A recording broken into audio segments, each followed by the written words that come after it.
pussy. Come on, dive in.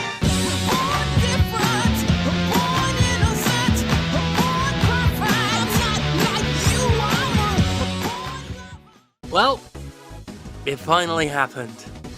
Your girls got the Rona. They got it real bad. Over 2 years of this goddamn pandemic, I avoided it.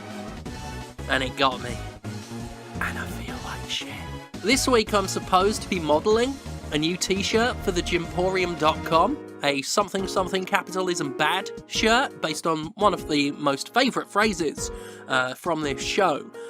That's not happening. I ain't modelling jack shit. Today's episode is going to be a case of I did my fucking best. And while I don't anticipate things getting serious, well, you know what, at least I'm back in the UK now. I'm not going to be terrified of a $3,000 hospital bill if it goes that way. Anyway, the Jimquisition, watch today's video, please. It'd be nice if you did. As I speak, I'm on day 4 of symptoms, and I've come to the conclusion that COVID-19 fucking sucks. As ghastly as this is, I'm thankful as fuck that I'm vaccinated, because I can only imagine how much worse this would have gotten. It's fucking bad. I'm not saying that COVID has given me the shits, but my ass has become a blunderbussy. Obviously, I have a lot of cold and flu-like symptoms, runny nose, cough, feeling run down, etc. What's interesting is that my throat can't decide if it's sore or not. As my husband Fee describes it, it's spiky. I am also caught in perpetual dysregulation of temperature, always either too cold or too hot and never comfortable. By far the most notable feeling is the physical pain. My back, neck and shoulders are in fucking agony right now. The headache that comes and goes isn't helping. This shit hurts. Literally, I don't know if I mentioned having the squits.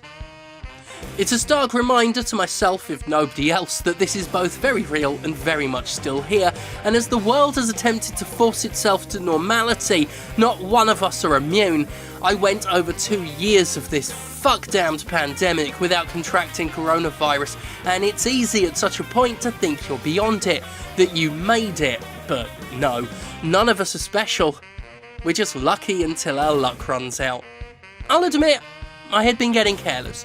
Nobody around town here wears masks, nobody practices social distancing. It became all too easy to let my guard down in turn. I stand before you a sweating, wheezing mess, as Activision Blizzard workers have had to protest against the company dropping the vaccine mandate for in-office workers, a decision that could only be described as fucking stupid.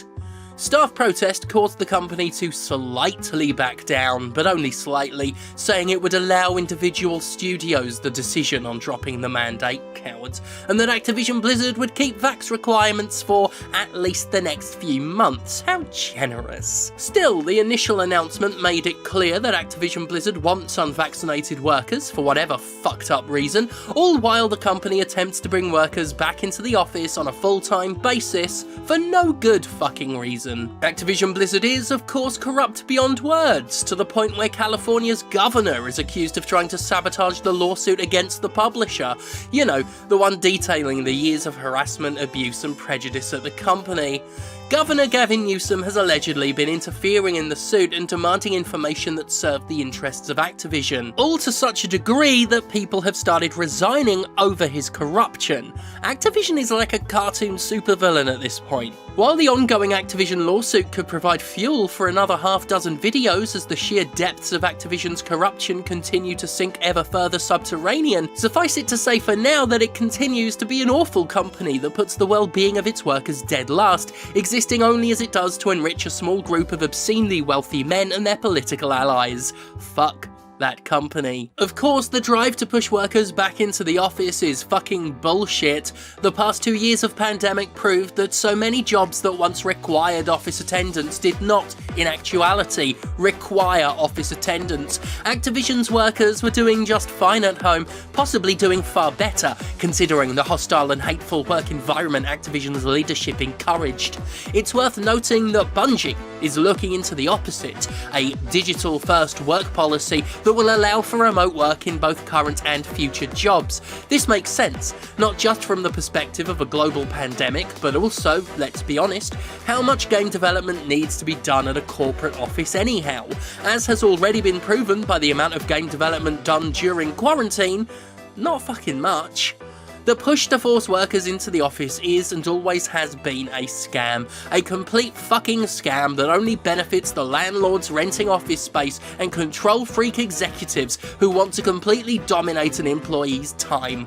The very fact workers are expected to drive to an office, with travel time uncompensated, while paying for their own fuel to get there, is one of the most stunning grifts capitalism has pulled on its workforce. Of course there's a fucking siren going on outside. Sorry, I'd closed the window to continue recording, but I need the fucking oxygen. It's obscene that you're supposed to use your own personal time and money for the benefit of a company that, by rights, should be reimbursing that time and money if it's so hell-bent on having you in its offices. Workers are happier at home, disabled people can better work from home, and everyone can keep more of their time and money from home. These are facts that became indisputable during the pandemic, but that executive wankers want to ignore because it doesn't suit their scam. It's no wonder larger sectors of industry have been struggling to find workers lately.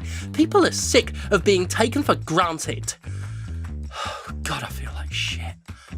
I feel completely like fucking shit, mate.